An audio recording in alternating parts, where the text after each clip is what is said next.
Hi everyone, welcome back to my next video. Today we're here with my good friend Linda. Hi Linda. Hi Bob. Linda's actually my videographer. She travels with me and is behind the camera usually. So Linda's in front of the camera today because we're going to begin kind of a build on your truck camper. And you might see that Linda has this real nice older trailer. So tell us the story of how long you've been on the road, um, how you ended up in the trailer. Now, why are you building out a truck? I retired in the beginning of 2020, January 2020. So I've been on the road since then. And I started out in a small SUV and a tiny utility trailer, which I learned after one windy winter in Quartzsite that was probably not going to be the rig for me. So I wanted to get a truck and some type of camper, possibly, to go off-road more, back into the mountains, so on and so forth. But I wound up buying a vintage 1973 Travel Mate. I decided to build my truck into a little mini camper, and bought the topper not too long ago and had that put on, and now there's going to be a build. Small, nothing real fancy, but I think it'll do the trick, and just take minimal things with me this summer while I'm out and about on the road. So you already have the trailer, and you really enjoy the trailer being in it. I do. I love my trailer. It's a really nice little trailer. It's amazing how comfortable a 73 can be, and it's all old stuff. It's all original. All original on the inside, and I want to try to keep it that way if possible. So people are probably wondering, why are you doing a build in your truck when you have a comfortable trailer? Well, I can't take my trailer back into the places I want to go. It's almost 50 years old, and I don't think I would be doing any favors bouncing around. Right. Which I've done a little bit over the past year, but that's it, to get back in a little further and off-road.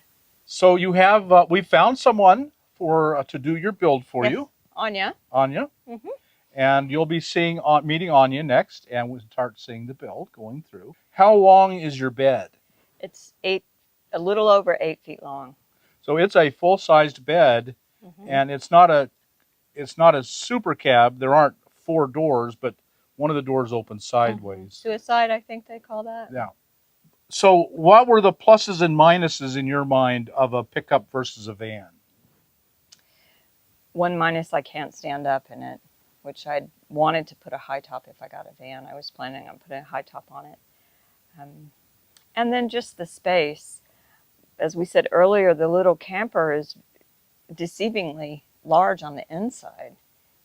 And so going into the back of the camper is going to be different, and it's high, it's lifted, it's hard to get into. Well, one of the concerns for a lot of people is safety and security, right, of a pickup versus a van. Did you consider that? I did, and that's one of the reasons I wanted to take the back seat out, so that I could lock myself in and be inside and get into the driver's seat and drive away if I felt uncomfortable, which I can't do if I'm in the back of the camper sleeping. Right. So that is something, all these things are factors for you to consider. Would a pickup work? I can't find a van. Will a pickup with a shell work? The biggie is, like you said, you're not going to have, well, you could actually get a high shell, a tall shell, but, and I know you considered that. I did. There's a company, Southern California, that does that. They were almost twice as expensive as the shell, and there was a long wait list, which I wanted to have something ready to go for this summer. So next we're going to meet the builder. Anya, you're going to do the build on Linda's truck, and so tell us a little about yourself. How long have you been on the road? I've been on the road for a little over 5 years now, full time. Wow, that's a long time. Anymore, that's an old timer. It's starting to realize that I guess I'm not a new hat in the game anymore. Yeah. So yeah, I've been doing it for a minute here, and I love it. So I thought originally it was going to be for a bit of a shorter period of time, but I really took to it. And that experience, you've probably seen lots of builds and lots of ways of doing builds. That's probably really helps in building vehicles. Yep, and I've definitely had plenty of time to rethink my own build a million times over and think, what if I tried it this way, and what if I tried it that way? And so, are you thinking about kind of doing it as a business and helping people with it? I'm definitely down to help people with it. I feel that I have a knack for understanding tight spaces at this point. And I understand that sometimes you need a little bit of help in guiding how things go. And I would love to help others utilize their space to the most efficient ways possible. So if there are people out there who are interested in asking you for your help and your advice, how can they contact you? You can find my info at the description below. I have an Instagram and an email. And they'll all be in the description below, so just go look there. Well, great. I think we've met everyone. Now let's get started on the build and see how it goes. So, Anya, you're making some good progress here. Why don't you lead us through your work so far? All right. This is the bed in the back. The person is short enough that they can lay that way across, so it saves a lot of space being able to orient the bed that direction.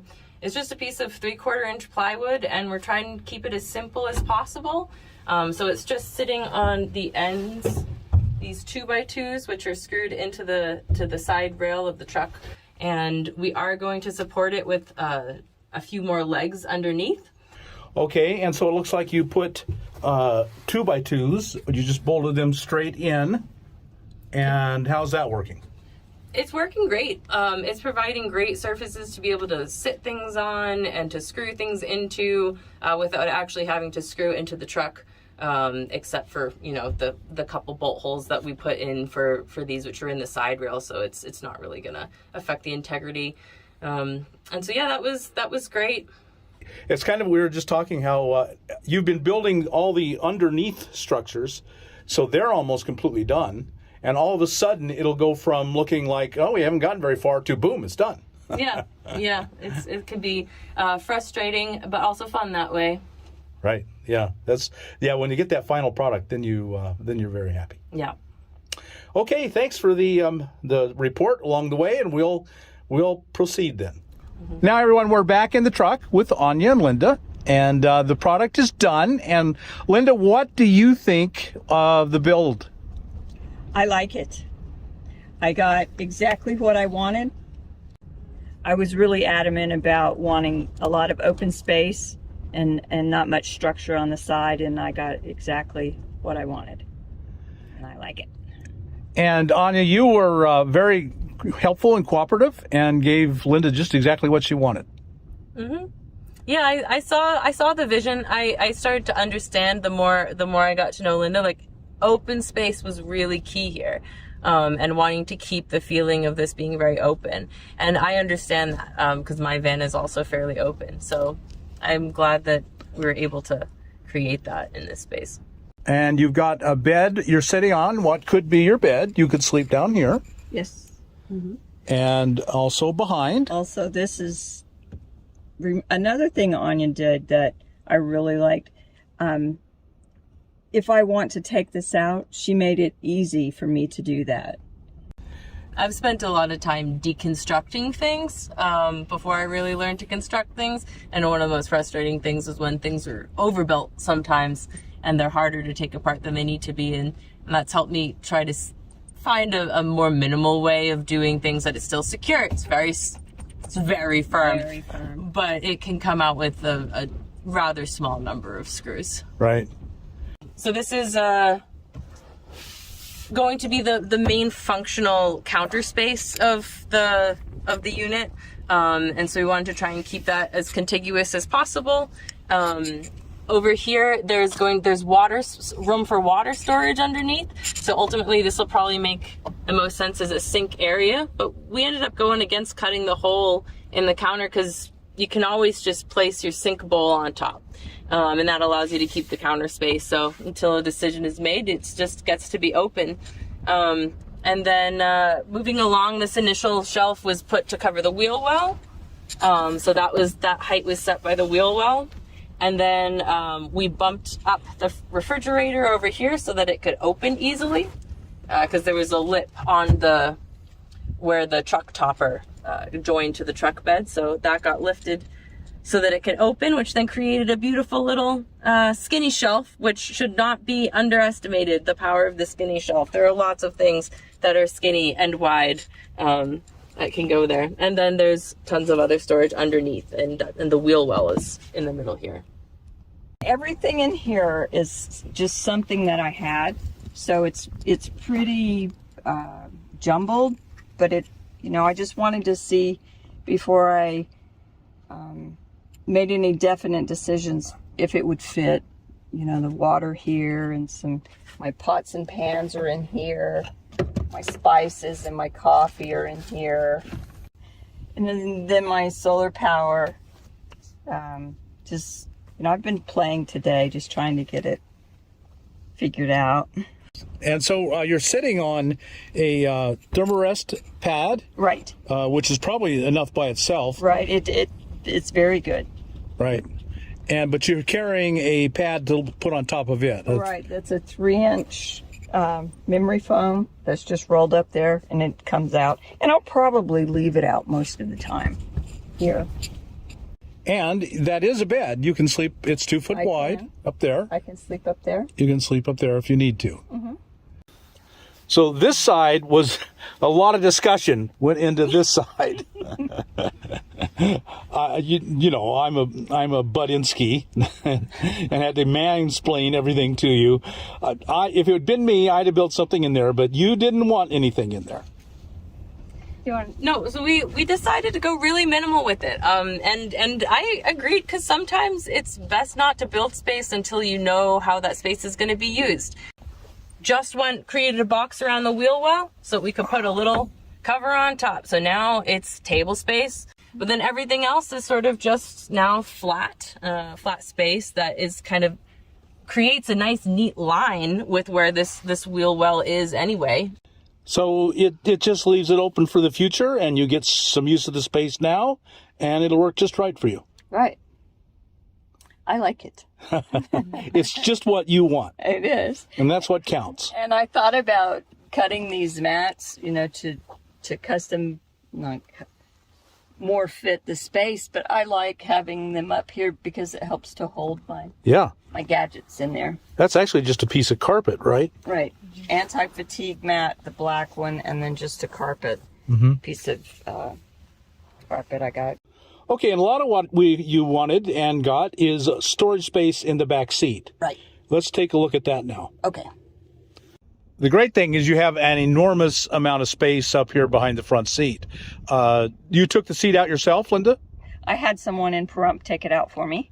And look at all the space it gave you. Wow. There's a lot of storage underneath this bed that Anya built. Right. So you've got a bed on top. You can sleep here if you need to. I can. If I feel insecure or scared in any way, I can sleep in here with the doors locked. Right. The windows rolled up.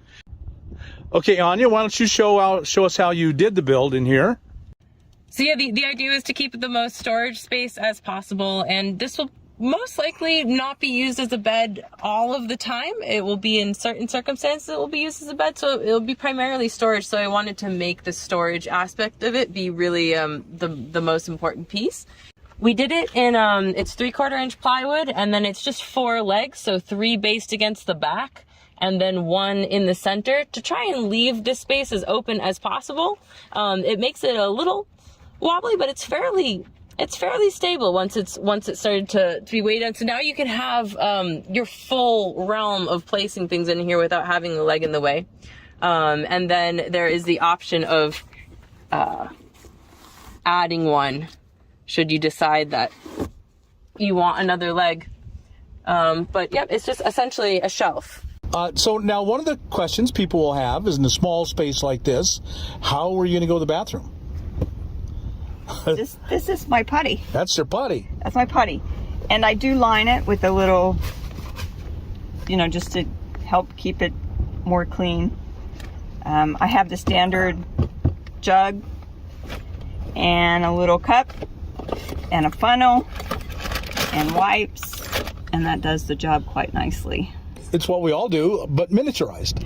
Very, yes, very miniaturized. These are in the dog food section at Walmart, I believe, and it works quite well. Yeah.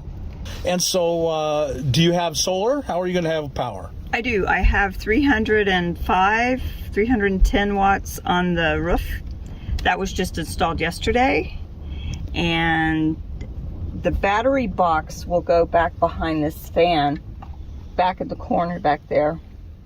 A friend gave me a battery and doesn't weigh anything. It's very light. So it's just going to fit perfectly in that corner. So it's a lithium. It is. It's a lithium LiFePO4. I believe that's how it's said. Mm-hmm. So I think this is just the perfect example of there's no right or wrong way. If this is what you want, then it's the right way. And you were very fortunate that you found Anya, who will do this just the way you wanted. And it turned out so well. It did. So Anya, are you doing builds for other people? Yeah, I am. I can say that my build is completely done, and it's left a hole in my heart for helping turn space more functional. So I'm now helping other folks do that. So yeah, you can find my contact info in the description, and you can get in touch with me. Thank you both so much for sharing your experience in building this and how you did it. And I know it's going to help a lot of people. Thank you so much. You're welcome. So folks, I hope you got something out of this. If you did, like us on YouTube, subscribe to the channel, hit that thumbs up button, and we'll talk to you later.